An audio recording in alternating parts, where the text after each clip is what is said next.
오늘은 송년주일 예배를 하나님께 드리는 날입니다. 송년주일은 1년의 마지막 주일입니다. 우리는 송년의 날을 맞이하게 되면 지나간 한 해를 돌아보게 됩니다. 지난해는 잘 살았었는지 이런 것을 스스로에게 물어보기도 합니다. 여러분의 한 해는 어떠했습니까? 국민 대다수가 공감하는 것처럼 지난 한 해는 코로나 때문에 뒤죽박죽이 된 한 해였습니다. 일상생활이 무너지고 경제활동이 위축되고 신앙생활이 억압을 당하고 무엇보다도 사람들끼리 자유롭게 만나는 모임 자체가 어려워졌습니다. 그래서 그런지 우리나라에도 일본처럼 운둔형 외톨이, 히키코모리들이 생겨나게 되었습니다. 이런 영향 때문인지 묻지마 범죄가 늘어나고 분노 조절 장애자들이 늘어났습니다. 층간소음 때문에, 차량 운전 때문에, 데이트 폭력으로 우리 주변에서 끔찍한 일들이 일어나고 있는 것들을 지켜보게 되었습니다.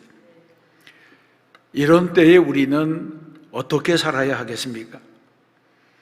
야고보서는 목회서신이자 공동서신입니다. 공동서신이라고 하는 것은 수신자가 특정한 개인이 아니라 교회라고 하는 의미가 있고, 더 넓게 말하면 모든 교회가 돌려가며 읽어야 할 말씀이라고 하는 의미가 있습니다. 초대교회 때에는 사도들의 글이 교회에서 설교 대신 낭독되었는데, 이것이 요즘의 성경 봉독과 설교의 출발이 되었습니다. 오늘의 본문에서는 물질로 인한 시험에 대해서 책망하고 있습니다. 1절로 3절까지 말씀을 보게 되면, 들어라 부한자들아, 너희에게 임할 고생으로 말미암아 울고 통곡하라. 너희 재물은 썩었고 너희 옷은 좀 먹었으며 너희 금과 흙은 논이 썩었으니 이 녹이 너희에게 증거가 되며 불같이 너희 살을 먹으리라. 너희가 말세에 재물을 쌓았도다. 이렇게 말씀합니다. 왜 야고보서에서는 부자들을 책망하고 있는 것입니까? 그 이유는 초대교회 안에서 교인들이 물질로 인하여 시험을 받는 모습을 자주 보였기 때문입니다. 바울도 그의 설교 곳곳에서 물질에 대해서 언급했고 바른 헌금 생활에 대해서 가르쳤습니다.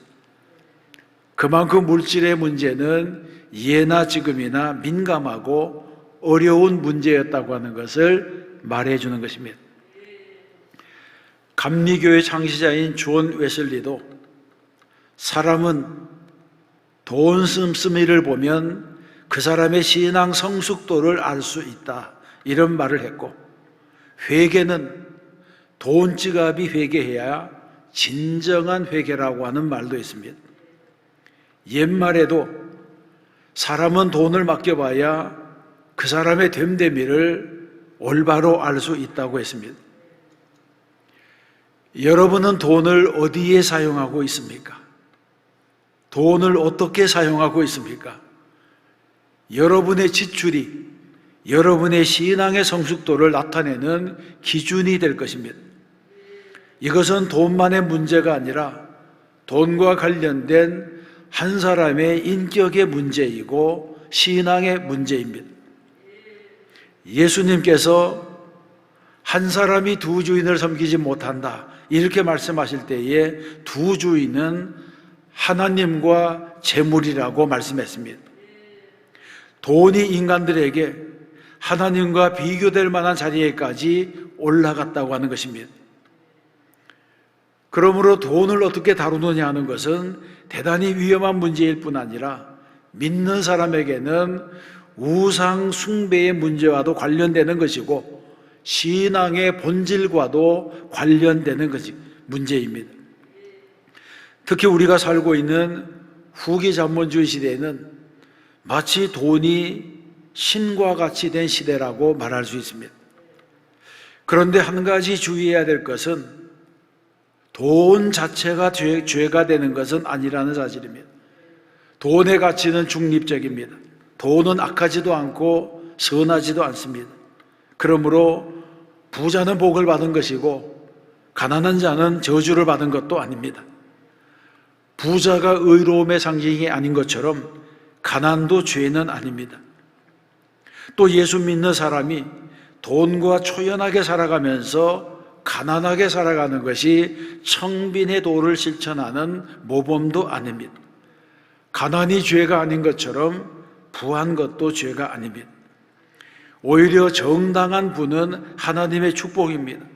성경에 보게 되면 아브라함과 이삭과 야곱, 다윗 모두가 부자였습니다.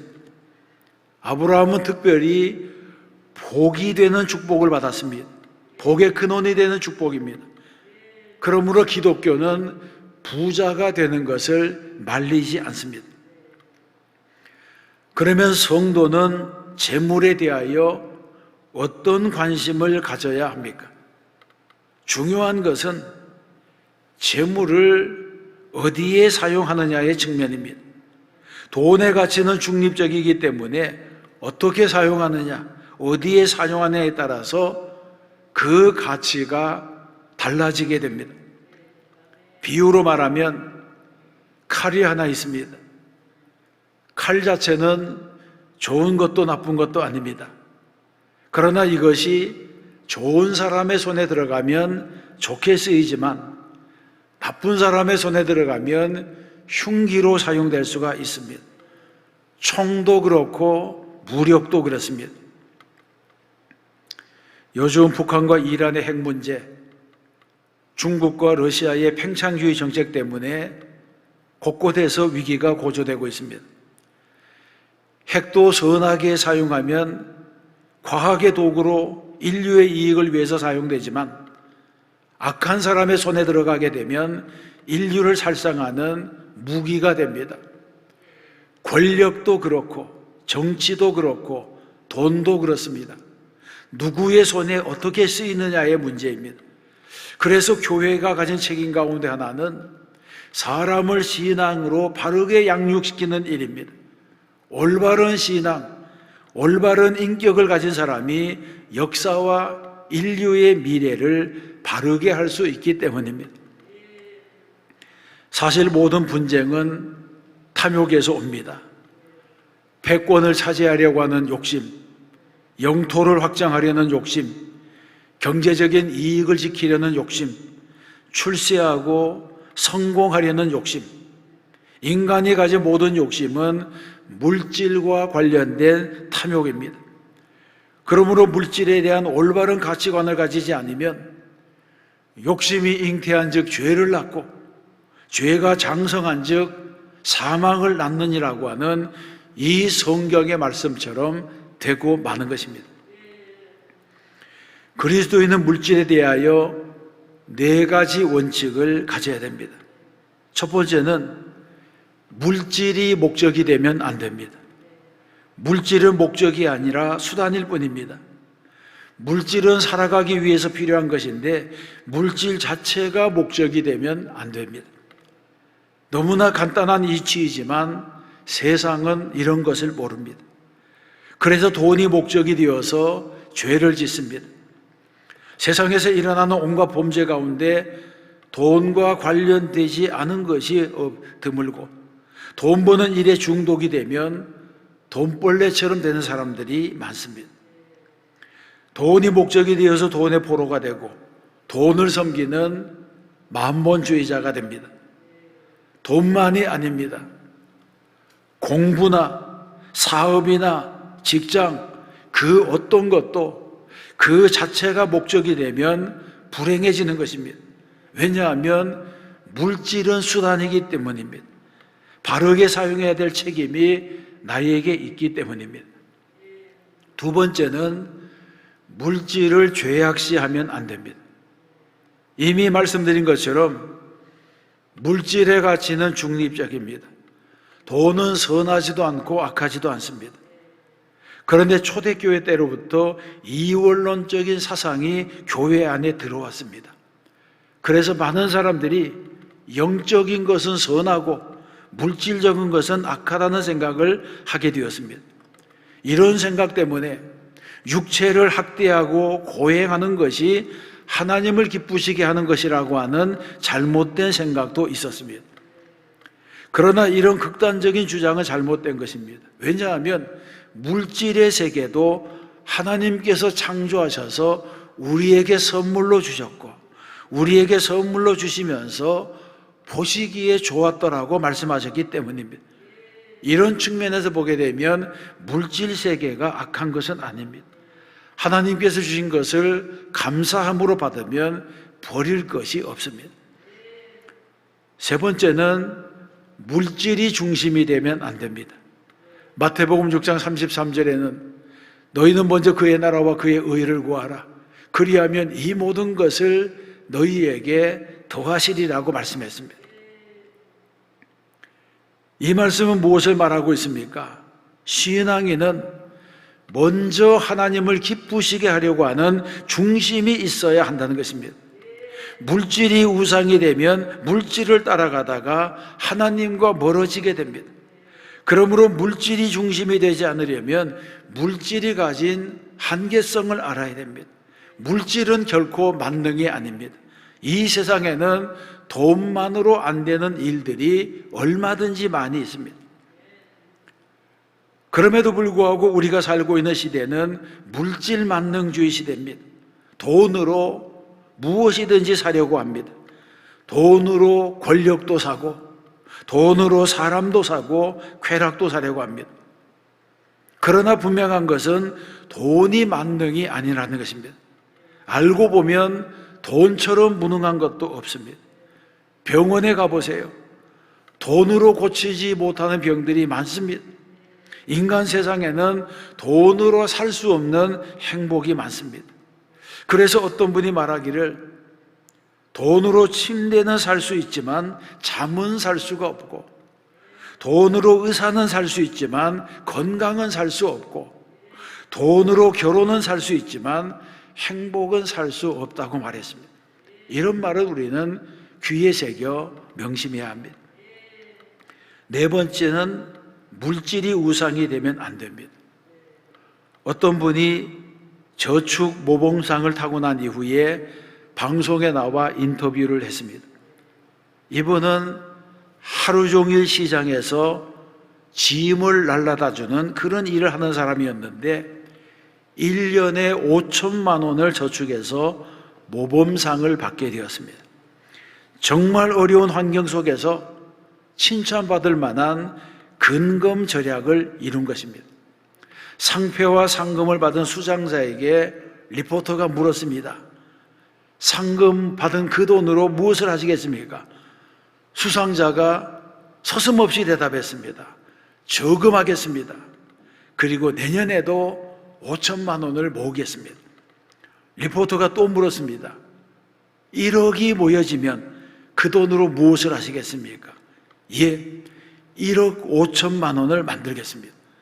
몇 번을 되풀이해서 물어도 계속해서 5천만 원씩 단위가 올라갔습니다. 이 사람에게 무슨 잘못이 있겠습니까? 그런데 이 사람의 문제는 돈을 모으는 계획은 있었지만 돈을 쓰는 계획이 없었다는 것입니다. 돈 모으는 것이 목적이 되고 돈이 중심이 되고 돈이 우상이 되고 말았습니다. 이렇게 살아가면 아무리 돈을 많이 모아도 만족함이 없습니다. 왜냐하면 아직까지 부족하기 때문입니다. 정신이 물질의 노예가 되어서 정신이 물질에 매여서 노예가 되기 때문입니다. 인간은 돈이 목적이 되면 안 됩니다. 돈이 우상이 되어서도 안 됩니다. 사람이 돈을 지배해야지 돈이 사람을 지배하게 만들면 안 됩니다.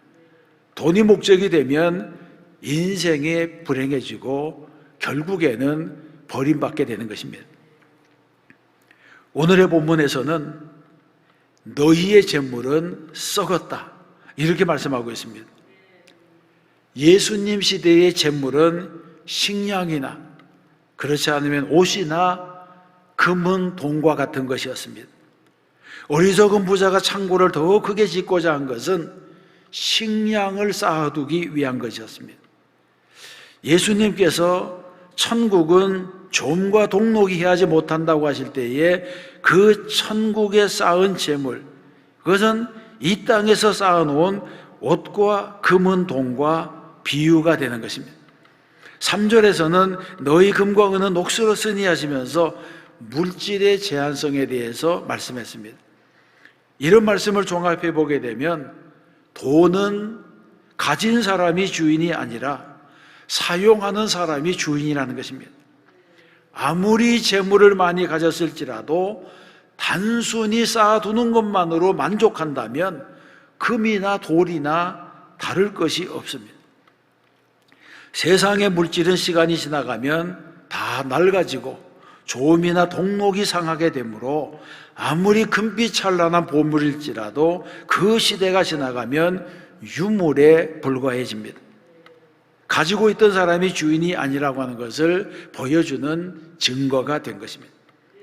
그래서 밭에 감추인 보화라고 하는 비유도 나왔습니다. 돈을 밭에다가 꽁꽁 숨겨 놓았는데 결국 그것이 후일에 다른 사람의 것이 되고 말았다는 것입니다. 사실 그렇지 않습니까?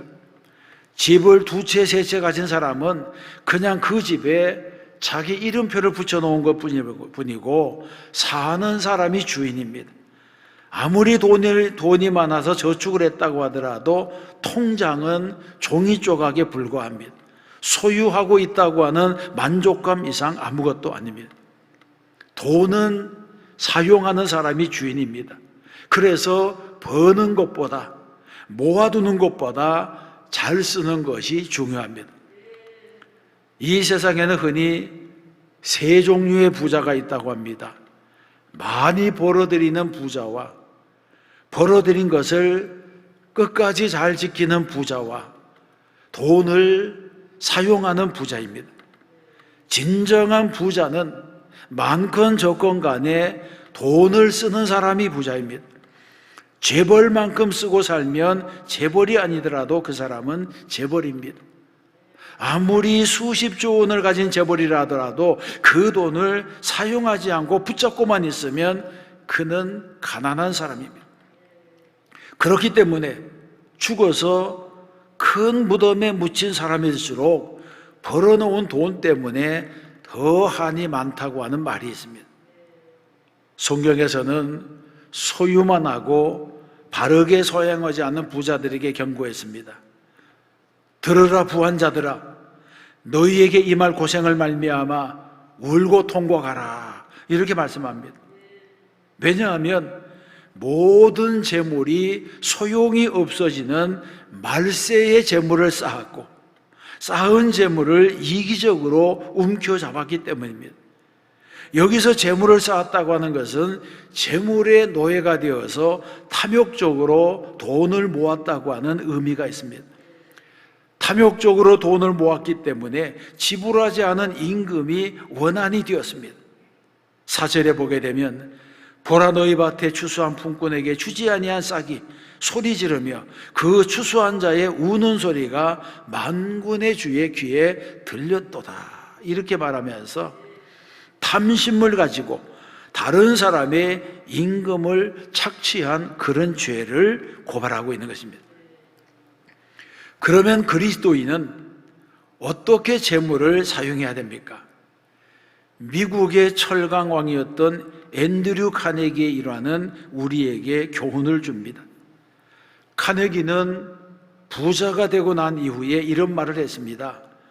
재산을 가지고 죽는다고 하는 것은 인간으로서는 부끄러운 일이다. 이런 정신입니다. 그래서 그는 죽는 순간까지 자기의 재산을 사회에 환원하는 일을 했습니다. 스코틀랜드의 가난한 농부의 아들로 태어난 이 카네기는 경제 불황으로 13살 때에 미국으로 이민을 갔습니다. 그는 초등학교 4학년밖에 다니지 못했지만 근면과 성실로 최선을 다해 일했고, 돈을 번 다음에는 가치 있는 일에 돈을 써야 한다, 이런 생각으로 문화, 예술, 교육, 국제평화를 위해서 수많은 연구소와 기관을 설립하고 후원했습니다. 뉴욕의 유명한 카네기홀은 1892년에 만들었고, 1904년에는 카네기 영웅기금을 설립하고, 1905년에는 카네기 교육진흥재단을 설립하고, 1910년에는 카네기 국제평화재단을 창립했습니다. 또 1912년에는 카네기 공과대학을 설립했고, 미국 전역에 있는 교회에 약 7,000여 대의 파이프 오르간을 기증했고, 2,800곳 이상의 도서관에 기금을 제공하고 일생 동안 3억 5천 달러를 기부했습니다. 이 3억 5천 달러는 지금의 화폐 단위로는 30억 달러, 3조 5천억에 달합니다. 혼자서 상상을 초월하는 기부를 그가 일생 동안 했다는 것입니다. 카네기는 자기 회사 안에 자신의 11조를 계산하는 40명의 재무팀을 별도로 운영했습니다. 처음에는 11조를 들이다가 수입이 자꾸 늘어나자 마지막에는 19조를 들이고, 마침내는 죽기 직전에 자신의 통장이 완전히 비워졌다고 하는 사실을 알고 안심하고 죽었다고 합니다. 이 사람이야말로 재물은 자신의 것이 아니라고 생각하고 철저히 재물에 대한 청지기 정신을 가지고 살았던 그리스도인입니다. 이런 모범적인 청지기 모델이 수많은 부자들을 자극해서 미국의 기부 문화를 꽃피게 했고, 지금도 록펠러, 워렌 버핏, 빌 게이츠, 헤드 터너, 셀 수 없이 많은 기부자들을 만들어내는 일을 하게 된 것입니다. 이런 연장선상에서 보게 되면 선교사 세브란스, 맥코믹, 린튼, 그리고 마펫, 이런 수많은 인물들도 한국을 위해서 자신의 재산을 기부했습니다. 열심히 돈을 벌 때 목적이 있는 곳에 돈을 쓰기 위해서 모으고, 청빈한 삶도 좋지만 돈을 많이 벌어 깨끗한 부자가 되어 청부가 되는 것은 더욱 아름다운 일입니다. 우리나라 기독실업인 중에서도 이런 인물들이 많이 나와야 합니다. 유한양행의 고 유일한 회장이 그런 분이고, 최근 기독교에서 확대되고 있는 유산 남기지 않기 운동도 이런 정신입니다. 하나님께서 수많은 기업가 중에서 누구를 축복하시겠습니까? 물질의 포로가 되어서 탐욕스러워진 사람을 축복하겠습니까? 아니면 거룩한 청지기 정신으로 살아가는 사람을 축복하겠습니까? 하나님께서 어떤 사람의 생애에 축복하시고 성령의 기름을 부으시겠습니까? 이기적인 목적으로 모든 일의 목적을 돈 버는 일에 둔 사람을 축복하시겠습니까? 아니면 하나님께서 주신 아름다운 재능으로 봉사의 삶을 사는 사람을 축복하시겠습니까? 세상의 아버지도 탐욕스럽고 이기적이고 낭비적인 자식에게는 좋은 것을 주고 싶은 마음이 없어집니다.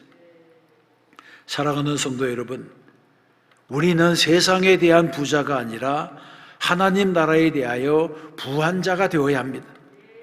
우리는 세상의 방법에 의지해서 성공에 매달리는 사람이 아니라 하나님을 의지하여 성공하는 사람이 되어야 합니다. 그래서 믿음에 대하여 부요하고 신령한 면의 부자가 되어야 됩니다. 그리고 내가 받은 축복을 이웃과 더불어 나누는 복된 사람이 되어야 합니다. 하나님께서 작은 것을 맡겼을 때 충성해서 큰 것을 맡길 수 있는 사람이 되어야 합니다. 이것이 바로 진정한 축복과 성공의 비결이 되는 것입니다. 중세 어떤 수도원에서는 손님이 오지 않는 집은 천사도 오지 않는다고 하는 신조를 가지고 손님을 극진하게 대접했습니다. 인적이 드문 곳에 있는 수도원이었지만 어떤 손님이 찾아오든지 반갑게 그들을 대접했습니다. 그 수도원에는 원칙이 하나 있었는데, 금식보다 대접이 우선이다라고 하는 것입니다. 금식을 하다가도 손님이 오면 그 손님 때문에 같이 먹었습니다. 그리고 손님이 떠나가고 나면 한 끼 먹은 것에 이틀씩 더해서 금식을 했다고 하는 것입니다. 그래서 그 수도원에는 가난한 자, 배고픈 자, 병든 자, 손님이 끊이지 않았습니다. 그들은 손대접하기를 힘쓰라고 하는 이 말씀에 순종했습니다. 그래서 손님이 오지 않는 집은 천사도 오지 않는다, 주님도 오시지 않는다, 이런 신조를 굳게 지켰습니다. 사랑의 나눔이 있는 곳에 주님이 계시는 것입니다. 우리는 세상을 적당히 살아갈 수도 있고 특별하게 살 수도 있습니다. 한 번 사는 인생인데 적당히 살아서 되겠습니까? 하나님께서 주신 기회이고 하나님께서 주신 재능인데 낭비해서 되겠습니까? 다가오는 새해에는 특별하게 사는 분들이 되시기 바랍니다. 구별되게 사는 것입니다. 운명의 핵심은 선택이라고 하는 말이 있습니다. 좋은 것을 선택해야 됩니다. 섬길 자를 올바로 택해야 됩니다. 그리스도인은 하나님과 재물을 겸하여 섬길 수가 없습니다. 우리 교회는 하는 일마다 하나님을 기쁘시게 하고 날마다 구원받는 자가 늘어나는 교회가 되어야 할 줄로 믿습니다. 세상 사람들도 지금은 말세의 때라고 말합니다. 세상과 똑같이 살아서는 안 됩니다. 열심을 품고 주를 섬기는 사람들이 되어야 합니다. 하루하루 기도하며 헌신하는 저와 여러분에게 하나님의 은혜가 임하게 될 줄로 믿습니다. 또 한 주간 믿음으로 살고 말씀대로 살아 승리하는 저와 여러분 되시기를 주님의 이름으로 축원합니다.